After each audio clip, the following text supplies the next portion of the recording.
जो लोग बेचारे मजदूरी भी करते हैं, काम काज भी करते हैं, उनके लिए कितनी मुशक्क़त है कि जिस्म का पानी भी खुश्क हो जाता है और वो इसके बावजूद भी रोज़े से होते हैं। शुगर के मरीज़ हैं, उनके लिए 5-6 घंटे भूख से काटने मुश्किल होते हैं और वो जो है वो 18-20 घंटे जो है वो भूख में काट रहे होते हैं और फिर जो उनका हाल होता है वो उन्हें पता होता है। इसी तरह मुख्तलिफ बीमारियों और मुख्तलिफ अमराज में मुब्तला लोग, सेहतमंद शख्स भी इतनी शदीद गर्मी में इतनी भूख और प्यास काटता है, तो ये एक काम है।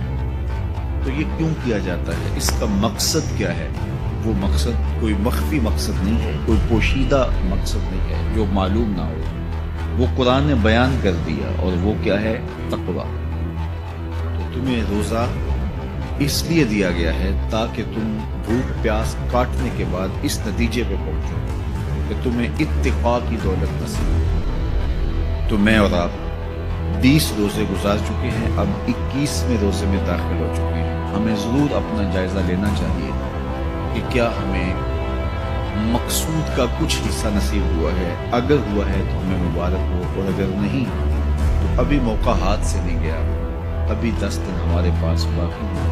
तो भरपूर मेहनत करके, मुशक्क़त करके अपने आप को उस मंजिल तक ले जाना चाहिए। बाज़ का ऐसा होता है कि बर्तन के पेंदे में सुराख होता है और आप ऊपर से पानी डालते रहते हैं और नीचे से वो बह जाता है, तो आप सारा दिन भी उसके अंदर पानी डालते रहेंगे, उसमें जमा नहीं हो पाता, क्योंकि उसका पेंदा जो है वो सुराख है।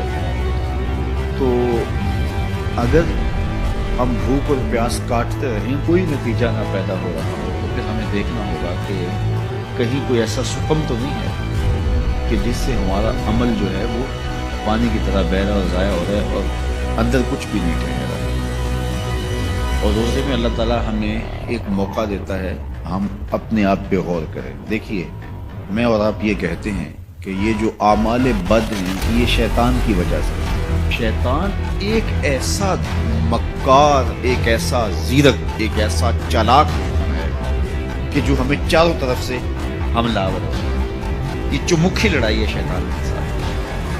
उसने कहा मैं दाएं से आऊँगा, बाएं से आऊँगा, आगे से आऊँगा, पीछे से आऊँगा, वो किसी न किसी तरीके से आता है। और जब शयातीन जकड़ दिए गए, अब हम देखें कि हमें जो बहकाता था, हमारे साथ मकर और चालाकी के साथ हमें राह मुस्तकीम से हटाने की कोशिश में लगा हुआ था, अब वो तो जकड़ दिया गया।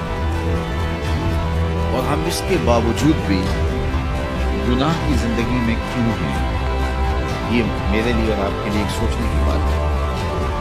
जो चीज़ हमारे बहकावे का सबब थी वो तो अब नहीं रही, वो तो जकड़ दी, और ये पक्की और तयशुदा बात है कि वो वाक़अतन जकड़ दिया गया। अब हम इसके बावजूद क्यों गुनाहों भरी जिंदगी बसो?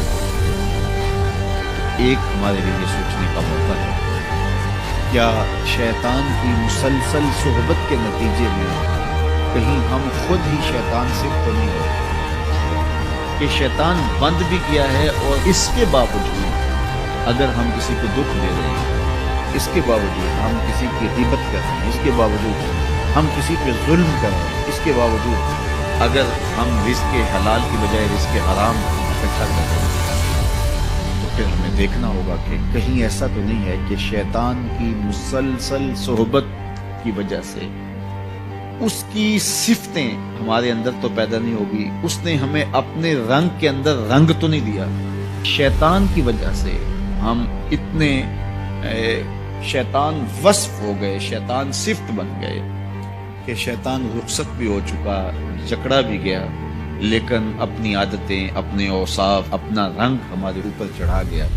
हम जहाँ थे और वहीं के वहीं खड़े हैं, और माह सियाम हर साल आता है और गुजर जाता है, और हम जहाँ होते हैं फिर वहीं के वहीं होते हैं। बहुत सारे लोग जो हैं वो तो 5 गाना नमाज भी पढ़ने लग जाते हैं, लेकिन रमज़ान मुबारक के बाद ईद के दिन भी फजर की नमाज छोड़ देते हैं, और फिर उसके बाद नमाजों का तसलसल। तो उसकी मिसाल बयान फरमाई कि उस खातून की तरह जो सारा दिन सूत काटती थी और शाम को अपने हाथ से उस काटे हुए सूत को तोड़ देती थी।